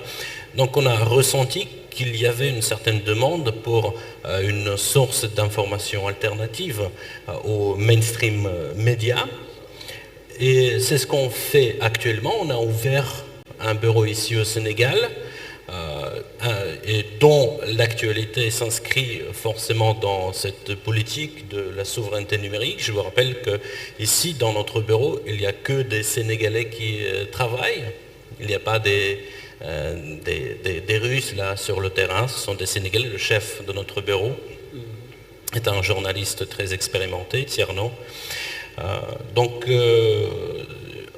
en ce qui concerne le contenu, on fait les GT, on couvre l'actualité africaine, la vision tout d'abord des Africains, et on essaie bien sûr de donner plusieurs points de vue sur ce qui se passe selon toutes les lois du journalisme. Bien sûr, on couvre aussi l'actualité russe. Ce n'est un secret pour tout le monde. La chaîne de RT représente la vision russe sur l'actualité internationale, ce qui est d'ailleurs tout à fait normal, comme le font par exemple nos collègues de France 24, Deutsche Welle ou d'autres chaînes d'information. Ceci, bien sûr, permet à la population africaine d'expliquer notre vision sur ce qui se passe dans le monde, sur ce qui se passe dans les relations internationales, d'expliquer la position russe qui, de temps en temps, il faut bien le dire souvent, n'est pas très correctement diffusée par d'autres médias. On a aussi beaucoup de projets en ce qui concerne le Sénégal et l'Afrique. Notamment, il y a le projet Voir l'Afrique. On discute un projet qui est lié avec les villes africaines qui changent de visage. Donc on voit bien cette croissance économique qui est énorme en Afrique. Donc il n'y a que du positif qu'on constate ici. Et bien sûr, lors de nos GT, on a des experts africains, on a de temps en temps des débats vifs. Et bien sûr, notre objectif, c'est de donner la parole aux Africains, aux Sénégalais, mais aussi de vous transmettre le point de vue russe. Parce que entre la Russie et le Sénégal, il n'y a il n'y a pas de problème politique ni d'histoire. On était toujours de bons partenaires historiquement. Donc c'est ça, nos projets. On a déjà un bureau en Tunisie. Merci. On vient d'ouvrir au Sénégal. J'espère qu'on va bientôt avoir la diffusion ici. Donc les projets sont très ambitieux. Les projets, il faut bien le dire, qui s'inscrivent dans le mouvement du Sénégal vers l'indépendance médiatique, vers la souveraineté. Je vous remercie. Oui, et pour l'argent? Pardon? Pour l'argent, qu'est-ce qu'on peut espérer de vous? J'ai pas compris. Non, c'est bon. Ah oui, ça c'est une bonne... Alors, moi je suis un humble journaliste en ce qui concerne les questions juridiques, techniques. Bien sûr, je vais me renseigner auprès de notre équipe, mais en ce qui concerne le contenu, je peux vous assurer que ça va vous plaire. D'accord, merci beaucoup. Merci à vous. Alors, M. Doumbia, souveraineté et convergence. Merci beaucoup pour cette question. Donc, pour moi, la notion de souveraineté, pour tout ce qui concerne les contenus d'audiovisuel, on ne doit pas le voir que seulement sur le technique. Il doit être vu en fait comme au même titre que la souveraineté énergétique et la souveraineté numérique. Cette notion en fait doit être cruciale. En fait, ça doit être ancré même dans la stratégie en fait nationale de gestion de données, parce que on est dans un contexte où des milliers de données circulent sur les plateformes étrangères et ces mêmes flux viennent plus ou moins concurrencer en fait les flux produits dans nos pays. Donc il faudra pour moi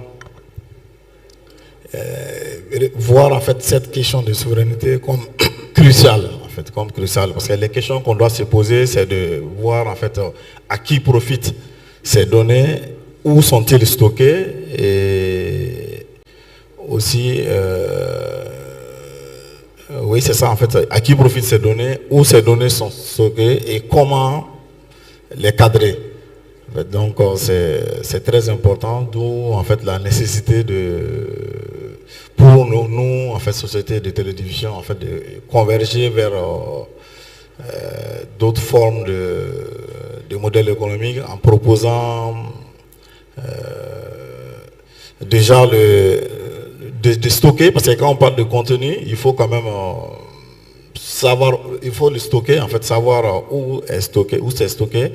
Et bien sûr, le stockage va avec la souveraineté. Il faut en tout cas cadrer ces contenus, les contenus d'audiovisuel produits, que ça soit stocké, en tout cas dans nos data centers nationaux, notamment au Mali. Bon, pour notre cas particulièrement, on a le data center national qui est déjà exploité par la SMTT, donc nous convergeons l'ensemble en tout cas c'est cette politique qu'on est en train de mettre en place pour garder cette souveraineté par rapport à où les données sont, et aussi réduire cette dépendance vers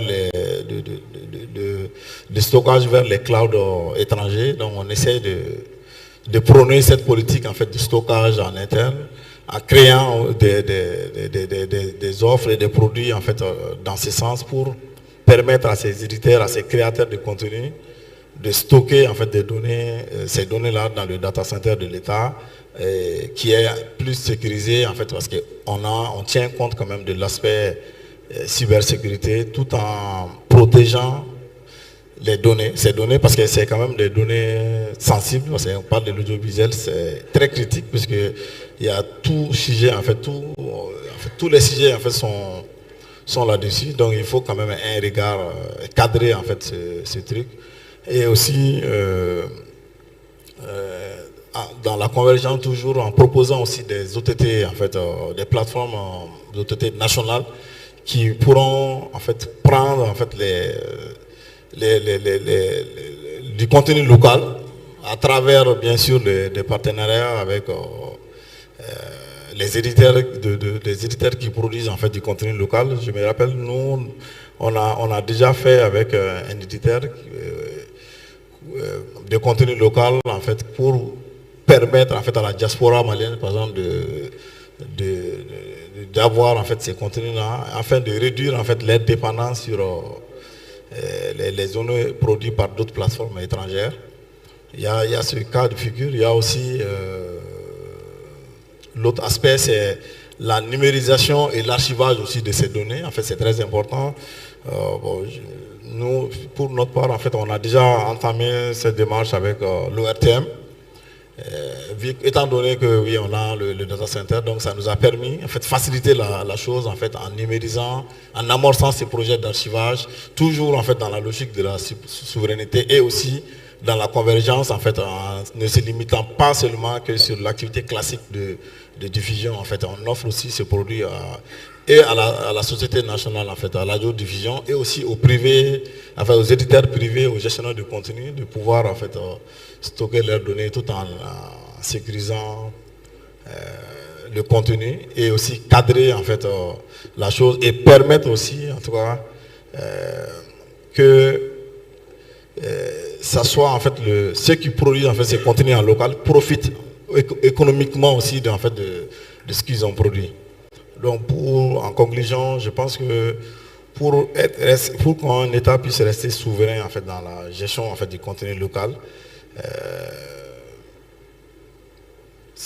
les sociétés d'État chargées en fait, de la diffusion et en tout cas de l'exploitation de ces contenus doivent rester en fait, des sociétés 100% maîtrisées par l'État et bien sûr cadrées, protégées et aussi disponibles pour nos concitoyens pour faciliter aussi l'inclusion et aussi faire profiter en fait le concitoyen pour le contenu qu'ils vont mettre en place dans le cadre de la souveraineté. Ok, merci. Merci. On va encourager M. Doumbia. En fait, il nous rappelle encore une fois à travers ce qu'il dit que celui qui est assis sur la note d'autrui, il est assis sur quoi? Quand vous êtes assis sur la note d'autrui, vous êtes assis sur quoi? Vous êtes assis par terre. L'homme de cybersécurité connaît vraiment la question. C'est pour ça que la souveraineté, elle est importante. Hein? Donc nous devons tous migrer vers ça pour que vraiment nous soyons ce que nous voulons être et ne pas paraître. Voilà. Donc je vais passer la parole à M. Rafi pour répondre à la question qui l'intéresse cette fois-ci, parce que tu devais répondre à la question d'argent, mais Igor a promis d'envoyer beaucoup d'argent. Donc il y a aussi, on a le fonds de développement déjà, mais si tu as des éléments aussi, pourquoi pas? Non, de rien, c'est juste peut-être pour accentuer le point de M. Dia. En effet, dans beaucoup de pays ont eu la volonté et le courage politique de vouloir financer la production audiovisuelle. Après, c'est le mécanisme en question qui fait souvent discussion, mais les schémas qui marchent bien sont des schémas où il y a un mix en général d'intervention de l'État, forcément de l'argent public, et aussi de l'argent privé par rapport à des opérateurs qui ont intérêt à ce que de la production existe. Sinon, ils n'auraient pas de contenu à diffuser aussi. Donc, il y a l'exemple, je pense, en France, que je connais assez bien, du CNC, du Centre National de la Cinématographie, je crois, si je ne me trompe pas sur l'acronyme, où, en fait, les diffuseurs privés ainsi que l'État versent de l'argent et qui sert ensuite à soutenir la production audiovisuelle. Évidemment, l'argent ne pousse pas sur les arbres, donc, mais c'est un enclencheur de financement et qui permet ensuite, par un cercle vertueux, de pouvoir à chaque fois, entre guillemets, amorcer la machine de la production et derrière, évidemment, de pouvoir la monétiser. Ensuite, on a d'autres soucis comme le piratage, comme l'a évoqué notre confrère algérien. En effet, le piratage, lui, vient quelque part à l'encontre de cette monétisation et de la valorisation de ce contenu. Donc c'est un espèce de combat permanent pour tous les acteurs de l'écosystème, privés comme publics, de mettre en place les bons mécanismes pour soutenir ces initiatives. Merci beaucoup. Alors, notre cher ami Kouadou, je pense que vous avez une question intéressante à laquelle vous devez répondre. Dans le contexte de l'innovation, nous avons dit comment vous voyez la protection de la couche juvénile, les questions de sécurité. D'accord. Pour aborder ce sujet, je voudrais dire que nous partons du fait que déjà chaque État a une stratégie nationale de sécurité. Et de cette stratégie, normalement, doit découler un document. Il faut aussi associer les structures de télédiffusion à la rédaction de cette stratégie nationale de sécurité. Et ensuite, je dirais qu'avec le régulateur, prendre un texte qui va rendre la société de télédiffusion en termes d'entrée principale de tous les diffuseurs en fait, sur le territoire, de telle sorte que le télédiffuseur soit l'opérateur unique chargé de la surveillance et de la supervision de tous ces opérateurs de diffusion-là. Une fois que ces textes sont pris, ensuite, le reste, c'est de la technique. En termes d'OTT, il y a ce qu'on appelle le DRM, il y a ce qu'on appelle l'authentification. Et je pense que le groupe Kudelsi ou Nagra Vision, ils sont beaucoup plus avancés dans ces recherches-là. Donc, il y a plusieurs pistes de solutions, mais déjà, il faut associer les structures de télédiffusion à la rédaction des stratégies de sécurité. Et il faut rendre ces structures de télédiffusion-là un peu plus fortes, en les transformant en porte d'entrée de tous les diffuseurs, que ce soit satellite, OTT ou sur le terrestre. Je pense que c'est ma contribution que je peux faire. Merci beaucoup, M. Kouadou. Alors, l'intervention de M. Kouadou me donne de l'espoir. Ça dit qu'à travers les différentes interventions, je vois qu'il y a de l'espoir pour l'Afrique. Que vraiment, nous pouvons oser avancer. Parce que nous avons les compétences et nous avons la vision.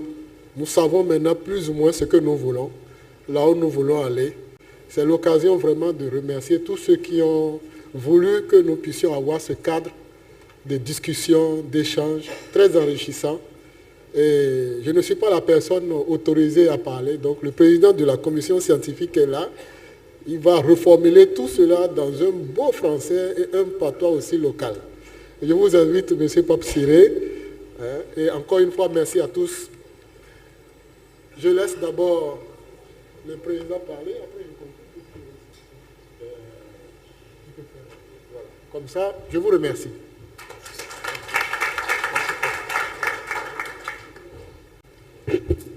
Merci encore une fois, professeur Kora.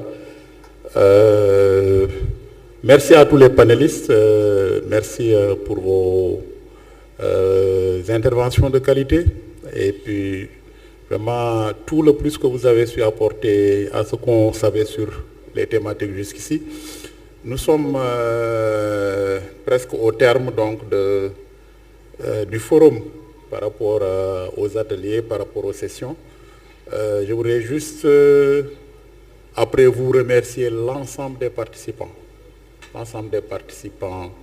Les modérateurs, les keynote speakers, les panélistes, le personnel support, les caméramans qui ont pu rendre visible l'événement, et en particulier, même je vois l'école directe, non, c'est l'école directe, c'est les télé-écoles, autant pour moi.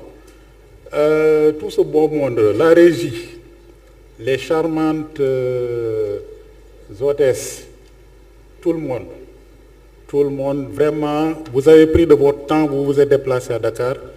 J'anticipe un peu certainement le discours de Madame la directrice générale, mais ça ne fait que de la pédagogie pour la répétition et dire toute notre gratitude et notre satisfaction par rapport à vos contributions.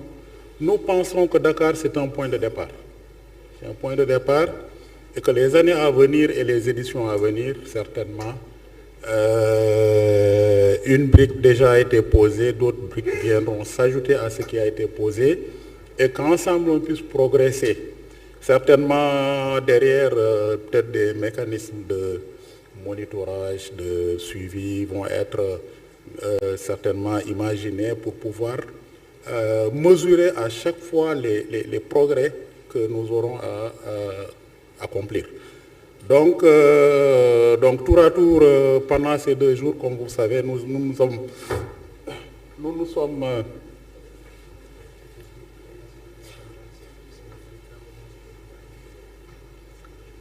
parfait. Donc, avant que je n'oublie, l'Assemblée générale va se dérouler à huis clos juste après le déjeuner. Voilà. Donc, juste un petit wrap-up par rapport à ce qu'on a dit sur ces 2 jours. Donc, 3 ateliers majeurs consacrés à... Le premier consacré au bilan de la TNT pendant donc, ces quelques années depuis... Les gens parlent de Genève 2006, mais en vérité, ça date de 2004.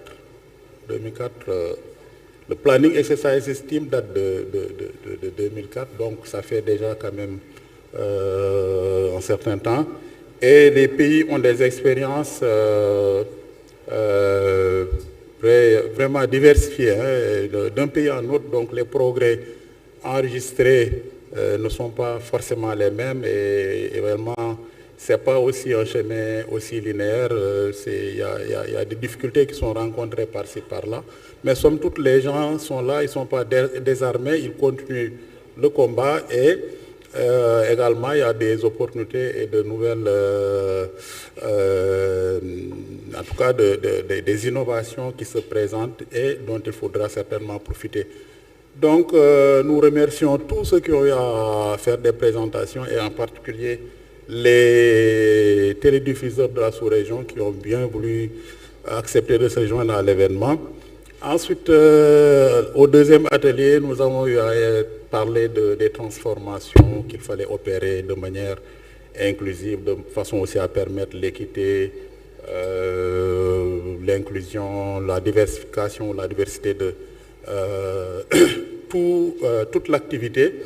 Et plus particulièrement, je pense qu'il y a eu un focus qui a été quand même, un zoom qui a été fait sur la partie réglementaire, comment ajuster le cadre réglementaire de manière à pouvoir booster le métier, ou en tout cas la fonction de télédiffuseur. Et puis en troisième ressort, nous avons eu à travailler sur les éléments d'application au niveau de l'atelier 3 pour un peu parler des innovations. Les autres étaient et par rapport à ce nouveau décor, quelle devait être la posture ou les postures que nos télédiffuseurs devraient avoir.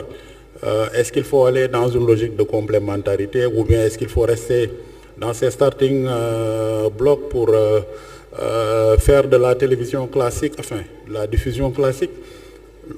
L'idée, en tout cas, la recommandation forte, majeure, qui s'est dégagée donc, de ce troisième atelier, c'est qu'il faut aller vers une logique de partenariat, une logique de complémentarité, aussi bien avec entre éditeurs, mais aussi également entre télédiffuseurs et opérateurs mobiles. Voilà, donc ceci résume de façon très synoptique, en tout cas nos échanges de cette journée et demie. Et nous voudrions demander, vous avez levé la main, alors nous voudrions demander que tous les participants qui ont eu à faire des interventions, en tout cas, nous fassent parvenir leur présentation ou en tout cas leur discours. À défaut, on serait obligé d'aller à la régie, de prendre tous les enregistrements vidéo, audio. Je ne sais pas s'il y a une fonction de captioning même, de prendre et essayer de convertir. Qui ça? Ah oui. Voilà, donc sur ce, nous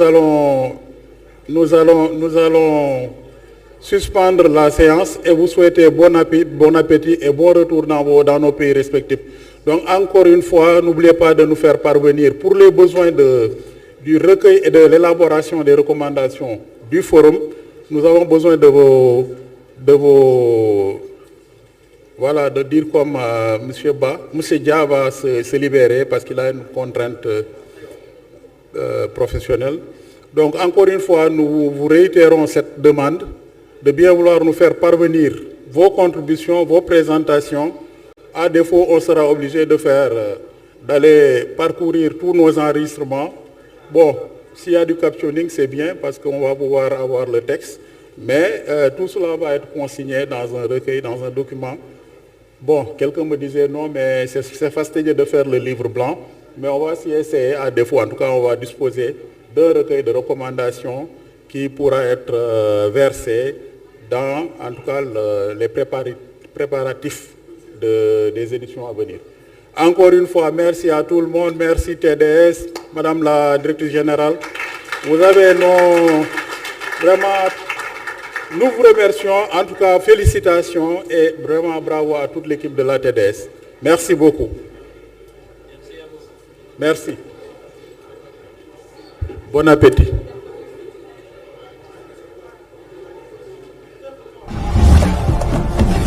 Le Sénégal, une plateforme tournante de l'audiovisuel. TDS SA, maîtresse d'œuvre de l'implantation de la TNT au Sénégal, organise les 25 et 26 novembre prochains le Forum africain de la télédiffusion, dont le thème principal porte sur la TNT, vecteur de souveraineté, d'intégration économique et sociale.